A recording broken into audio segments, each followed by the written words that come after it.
hanggang 46 pesos kada kilo muna ang inaasahan ng Philippine Rice Industry bababa daw ang stakeholders. bigas. Ha? Hanggang 40 to 46. Basta totoo. Yung bigas na binibili ko 60. Huwag na tayo magbolahan. Alam ko yan, namamalengke po ako. Kayo ba meron bang 40 to 46? Baka yung 40 to 46 hindi makain ng tao yan. Baka pati aso hindi makain yan. Bababa daw bababa daw. Sige, pakinggan natin. Movement of PRISM, kasunod ng pagbaba ng taripa sa imported na bigas sa 15% mula 35%. Mas mahal kung premium. At yung mga premium rice po natin, nasa mga 47, 48. Siguro po, pinakamahal na po. Pinakamahal, 50. Palay po yun, 50. Naku, pagbigyan natin, bababa. Bababa. Ay target na binanggit ng liderato ng Kamara na mas mababa sa 30 pesos kada kilo. Pero sabi ng speaker, posible pa rin yan ngayong taon. Malapit na rin din po.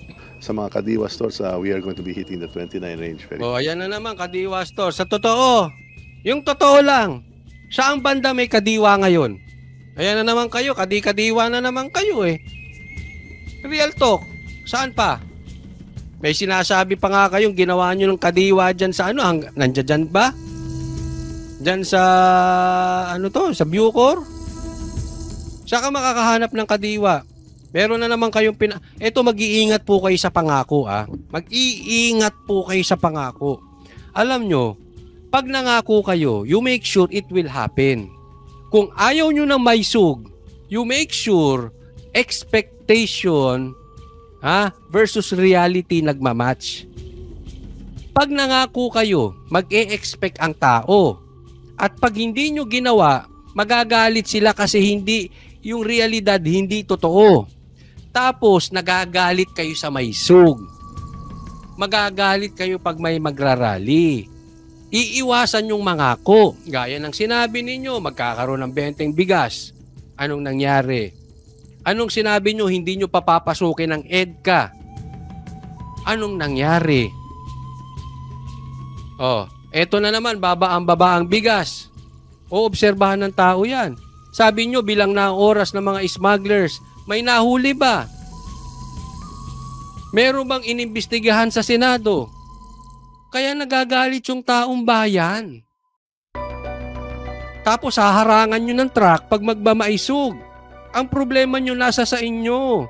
Kung yung pangako ninyo, tinutupad ninyo, sisiguraduhin ko sa inyo walang maisog. Kasi busog ang taong bayan.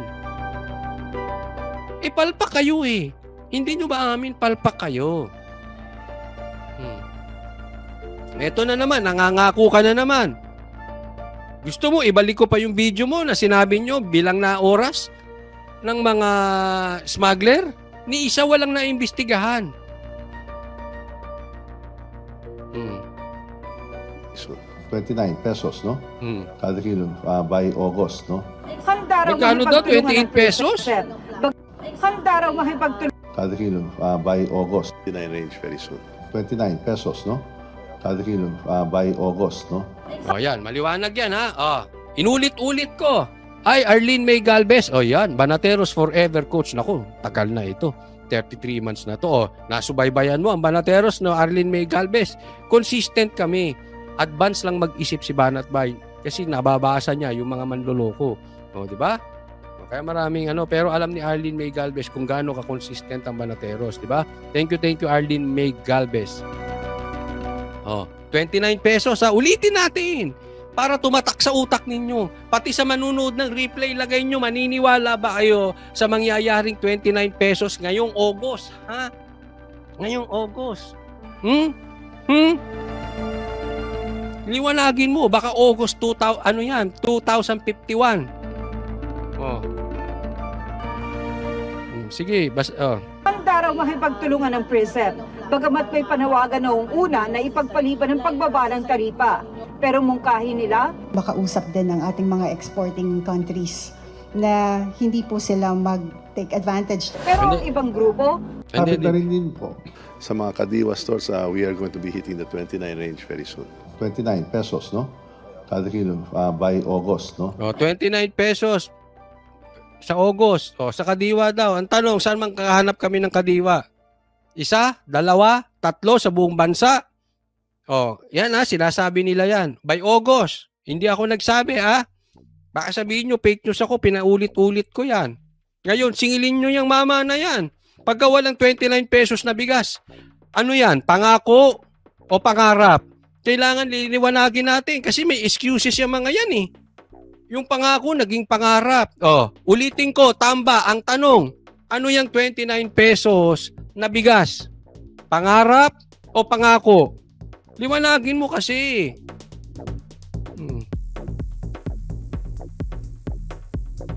Handa raw makipagtulungan ng PhilHealth. Bagamat may panawagan noong una na ipagpaliban ng Galit ka na naman, coach. Hindi ako galit. Nagpapaliwanag lang.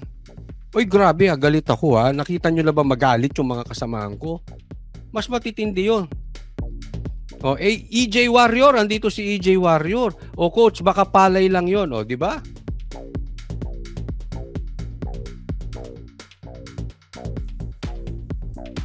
Sabi dito, Boss Oli, by August 29 pesos na ang rice. Ilang araw kaya magiging 29 ang rice? Yun na nga, baka mamaya sa ilang kadiwa lang, tas wala na naman, balik na naman sa dati. Itong mga lintik na pangako nito, kaya nasusunog kayo eh. baba ng taripa. Pero mungkahi nila, Makausap din ng ating mga exporting countries na hindi po sila mag-take advantage. pero ang ibang grupo, tuloy ang pagtutol sa pagbaba ng taripa. Ang matatamaan talaga yung mga magsasaka natin dito sa local. Around mga 500,000 farmers ang estimate namin na madi-displace. Magsasapa po kami this week ng petisyon po sa ating pong Korte Suprema para pigilin po agad itong pagpapatupad po ng EO 62 na nagpapababa po ng taripa po sa bigas. Pagtiyak ng Kamara at National Food Authority o NFA, tuloy na susuportahan ng mga magsasaka na binibigyan ng bahagi ng pondo mula sa nakukolektang taripa mula sa imported na bigas. Ang NFA naman po hanggang ngayon ay kasalukuyang pa ring namimili. Patuloy lang ginagawa ni NFA ang kanyang mandato para ma-increase pa natin yung Ano ba yung stock NFA natin. na yan? Dahil paparating na rin po ang La Nina. Para sa GMA O yan ang problema dyan, binababa pa ang taripa ng mga imported. So syempre mahihirapan makakompete yung ating mga magsasaka. Imbis na tinutulungan nyo yung magsasaka natin na naghihirap na, tinutulungan nyo pa yung imported. Pero sa totoo lang, bahala kayo, discarded nyo yan. Ang sa akin lang, basta totoo. Baka mamaya, puro na naman kayo dak-dak dyan, wala na namang nangyayari. Ako, pasensya na. Pero ako, kung opinion ko tatanungin nyo, walang mangyayari dyan. Bakit? Ang dami nyo ng pangako, wala naman kayong ginagawa eh. Diba? Hanggang ngayon wala pa rin. Pero bibigyan namin kayong tsansa. Maganda yung sinasabi mo, Romualdez. Tamba. Basta totoo. Kahit na sa tingin ko, yan ay hindi totoo at hindi mangyayari. Mamabutihin ko na magmukha akong tanga at nagkamali ako sa prediction ko. Makikinabang naman ang buong bansa. Kesa tama ako, gutom naman ng Pilipino. Nauwi na naman saan? Sa mga walang laman na mga pangako ng mga traditional politician natin.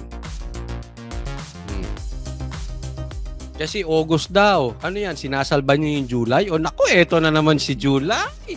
Sino ba yan July na yan? Ano ba yan July?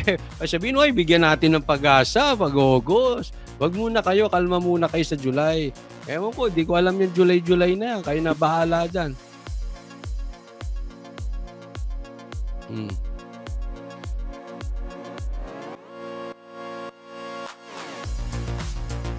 O, sabi ni Clarity, hindi naman namimili ang NFA sa lahat ng bukrin.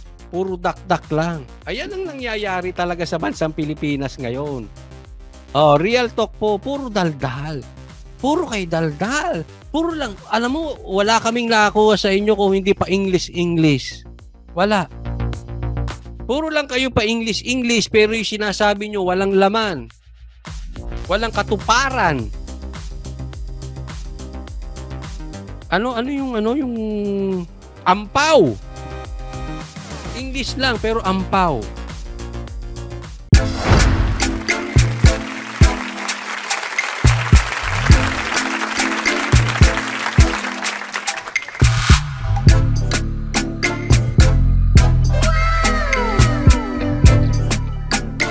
The next performance will start momentarily.